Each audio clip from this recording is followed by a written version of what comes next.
بسم اللہ الرحمن الرحیم۔ السلام علیکم ناظرین گرامی، اس ویڈیو میں ہم آپ کو بتائیں گے کہ کوئی آدمی اگر کسی دشمن کی وجہ سے خوف زدہ ہے، ڈر ہے، خوف ہے دشمن کا اس کے دل میں، تو اس کو اب دور کرنا ہے تو کس لحاظ سے اور کس طریقے سے دور کرنا ہے، تو اس ویڈیو کو اس سے پہلے لائک کر دیں تو اس ویڈیو کی مزید ڈسکس جاری رہے گی۔ تو ہم آپ کو بتانے والے ہیں، ذرا یہ بات غور سے سننی ہے آپ حضرات نے۔ سورہ کوثر جو ہے قرآن کریم کی چھوٹی صورت مانی جاتی ہے، پورے قرآن کے اندر جو چھوٹی صورت ہے وہ سورہ کوثر کہلاتی ہے، اور سب سے بڑی صورت سورہ بقرہ کہلاتی ہے۔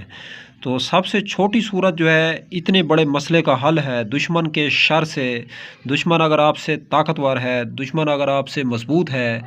تو آپ حضرات نے جو ہے سورہ کوثر کا ورد کرنا ہے۔ سورہ کوثر کو جو ہے کثرت سے پڑھنا ہے، جتنا پڑھ سکتے ہیں کھلا پڑھیں سورہ کوثر، تو اللہ کے فضل اور کرم سے جو دشمن کا جو شر ہے، دشمن کا جو خوف ہے،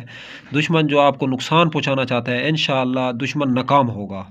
اور دشمن کا جو وار ہے یہ بھی ختم ہو جائے گا۔ سورہ کوثر اتنی پڑھیں، اور پڑھنے کے بعد جو ہے دشمن کا ذہن میں تصور کر کے اسی جانب جو ہے پھونک دیں،